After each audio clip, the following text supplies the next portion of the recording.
सबसे पहले मैं सदर जलसा एडवोकेट अब्दुल अजीम खान साहब से गुजारिश करूंगा भाई सब लोग बैठ जाए, बनाया मेहरबानी सभी लोग बैठ जाए। मुझे ऐसे साथियों की जरूरत है। बहुत बहुत शुक्रिया।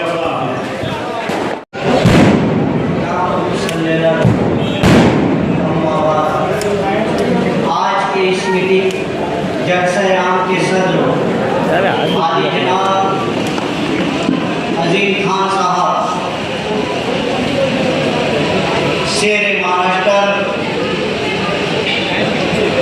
अबू आसिम आजमी साहब, स्टेज पर बैठे हुए मिली तंजीमें, औरंगाबाद, धुलिया और मुंबई भिवंडी से आए हुए हमारे मेहमान और मौजूद शख्सियात, दोस्तों और साथियों, 1999 में जब निहाल साहब हारे, उसके बाद मैं इस शहर में एंट्री हुआ और मेरी पहली तहरीक थी एक्साइज ड्यूटी के खिलाफ। 24 दिन हमने पावर रूम पूरे शहर का बंद करा के रखा था। दिल्ली जाकर निहाल साहब और शरद पवार से मिलकर बात किया। उस वक्त इसरार आजमी साहब थे हमारे साथ। उन्होंने कहा कि मैं भाई के बंगले पर रुकूंगा। तो मैं पूछा आपके भाई कौन है? तो अबू आसिम आजमी साहब उस वक्त राज्यसभा के मेंबर थे, वो भी मदद किए थे उस वक्त भी। और उसके बाद वक्तन फौक्तन जब भी मंदी हुई, आप लोगों ने हमारी इज्जत रखी और हमारी तहरीकों को कामयाब किया। 12 नवंबर का वाकया हुआ, आप लोगों ने जर्रा बराबर ईमान की कुव्वत पर पूरे शहर को बंद रखा और एक पकड़ वाला भी पकड़ बेचते गली में नहीं दिखा। ऐसा बंद उस वक्त के लीडर, आज के लीडरों ने उस वक्त तो कहा कि ऐसा बंद हमने कभी नहीं देखा। दोपहर हुआ, जुमा की नमाज खत्म हुई। अब आपकी मजहब पे हमला होगा, आपको कुछ भी बोला जाएगा तो किसी के जज्बात तो उभरेंगे ना। जब जज्बात उभरे, मगर लोग क्या किए? कौन सियासी लीडर आपकी मदद किया? झूठा केस बनाया गया, 120 की कलम लगाई गई, 307 लगा दिया गया। पथराव बस स्टेशन पे हो रहा था, नया पूरे की गली में मालूम नहीं था, तो इसको क्या फसाद बोला जाएगा? मगर इससे बड़े बड़े वाकयात पहले हुए। जो कुछ भी बंद हुआ 15 दिन में बाहर आ गया, 10 दिन में बाहर आ गया। 2014 के बाद क्या कानून बदल गया है? इंसाफ मिल रहा है क्या आपको? मैं यहां से निकलने के बाद अबू आसिम आजमी के घर पर गया और उनको बोला कि यार हमारे साथ ऐसी गलत कलम लगा दी गई है। हमारे शहर के एक एडवोकेट और 2-3 कार्यकर्ता, उससे पहले कुल जमाती के लोगों ने मिला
शिवसेना, बीजेपी, राष्ट्रवादी कांग्रेस, शिवसेना, राष्ट्रवादी और कांग्रेस की सरकार थी।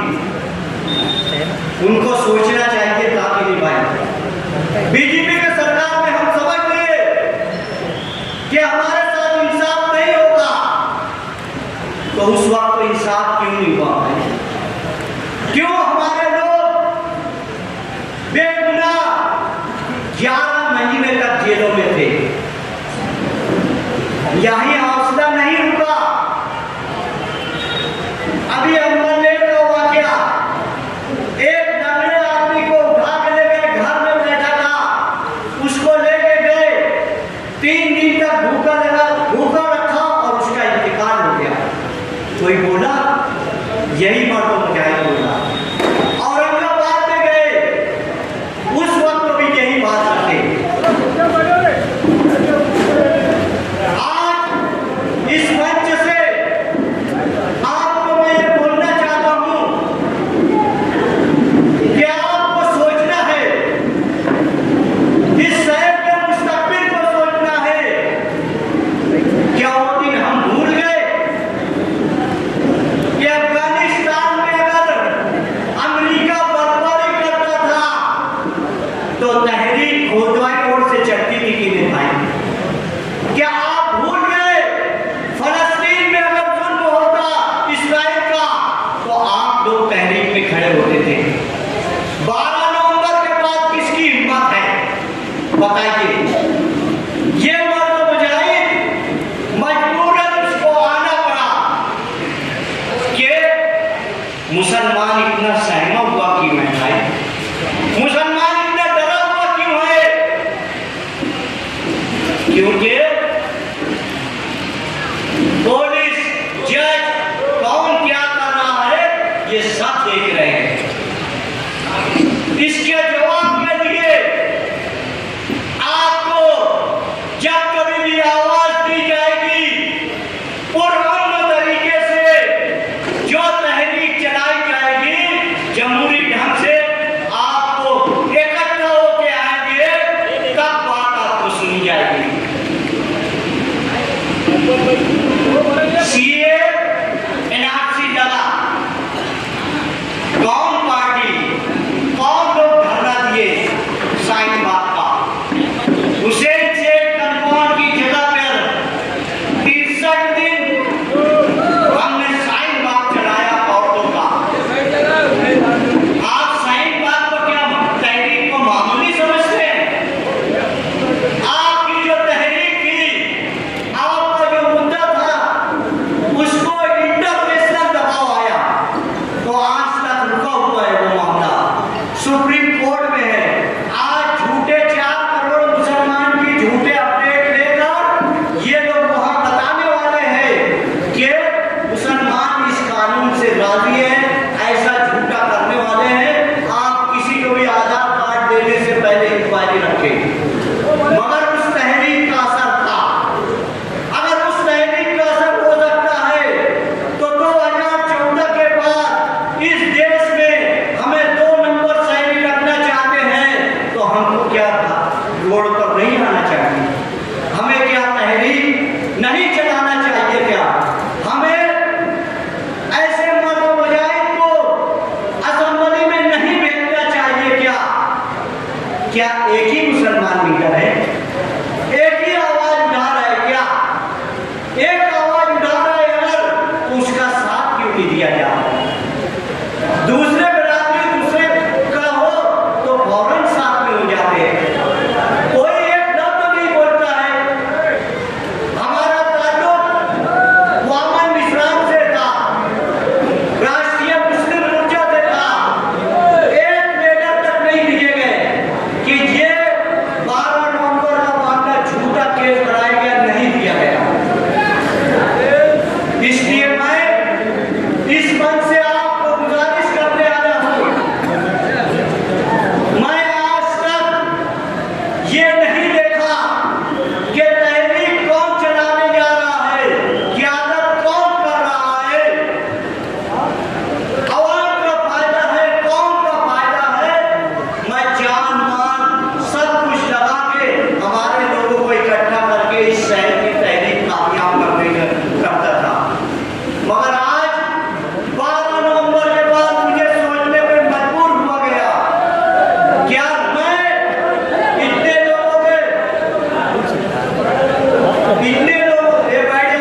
कौम के साथ क्या हुआ, हमारे लोगों के साथ क्या हुआ। जेल मिली, केस मिला, इसलिए मैंने फैसला किया है कि अब ऐसे आदमी के साथ रहकर हमारी कौम को बचाऊंगा। हमारे आने वाली मुस्तकबिल को बचाने के लिए मैं समाजवादी पार्टी में शिरकत करूंगा। आप लोगों का साथ चाहिए। ये मत देखिए मुसलमान को सिर्फ उसकी जान और माल की हिफाजत हो जाए, वो 2 वक्त भूखा रहेगा, अपने बच्चों को पढ़ाएगा, IAS ऑफिसर बनाएगा, डॉक्टर बनाएगा, वकील बनाएगा। मगर हमारी जान चली जाए, हमारा माल लूट लिया जाए तो हम ऐसे ही कमजोर हैं। हमारे ज्यादा लोग रिक्शा चलाते हैं, मजदूर हैं, वर्क साथ में काम करते हैं, हमारे पास उधर रुपया नहीं रहता है। उसके बावजूद हमारे साथ जुल्म हो रहा है, हमको मानसिक तौर से कमजोर किया जा रहा है। ये सब आपको आज से सोचना है, क्योंकि 1948 में कुर्बानी यहाँ नहीं हुई थी। सिख लोग फौज लाए थे, उस वक्त में जो हमारे लोग थे उन्होंने फैसला किया कि हमको इस शहर में आजाद कुर्बानी चाहिए। हर वक्त तो आप लोग जिसका खून है आपके अंदर, जो 2022 में इस मालेगांव को आजाद कराया, जो मुजाहिदीन थे, उसका खून है। किसी नामर्द का आपके अंदर खून नहीं है। इसलिए आप यहाँ से उठकर फैसला करना कि हमारा शहर कौन बचाएगा, हमारी कौम को कौन बचाएगा। पूरी दुनिया में कहीं जुल्म होगा तो यहाँ पर आजादी से तहरीक आप लोग चलाएंगे। यहाँ की तहरीक चलती है तो पूरी दुनिया में देखी जाती है। ये शहर आपका जागरूक शहर माना जाता है। ये सब सोचने के बाद आप फैसला करना। मेरे पास ऐसा कुछ नहीं है कि मैं जाके सियासत करके मिंबर बनकर कॉर्पोरेशन को लूटूं या कहीं लूटूं। अल्लाह ताला ने मुझे बहुत दिया है, अल्लाह का शुक्र है। मैं कौम की खिदमत करने के लिए ये काम कर रहा हूँ। यही बात 10 मरतबा अबू हाशिम आदमी के बारे में लोगों ने कहा है कि इनके पास इतना रुपया है कि ये ऐश व आराम से घर में रह सकते हैं, मगर इनको कौम का दर्द है। तिरन्नू का बड़ा शो मुंबई में हुआ था, इनको झूठे केस में जेल में डाल दिया गया था। उसके बाद ये मैदान में है। हमारे साथ भी ऐसा हुआ है। इसलिए मैं आपसे गुजारिश करता हूँ कि आप लोग सोचे, आने वाली नस्लों के लिए सोचे। हमारी जिंदगी कट चुकी है, हमारे आने वाली नस्ल का मुस्तकबिल क्या होना चाहिए। क्या सर उठाकर जीना चाहिए या फिर यहाँ पर राज जो है दूसरे करें और हमारे लोग दबे कुचले रहें। ऐसा नहीं होना चाहिए। अल्लाह ताला जो है ना मुजाहिद पैदा करता है। हर वक्त जब तुम जो है दब जाओगे। तुम्हें एक वाकया बताता चलूं। 12 नवंबर का वाकया हुआ। अल्लाह के रसूल के सामने गुस्ताखी कर दी गई। एक औरत, वकील औरत, वो गुस्ताखी की। तुम्हें मालूम है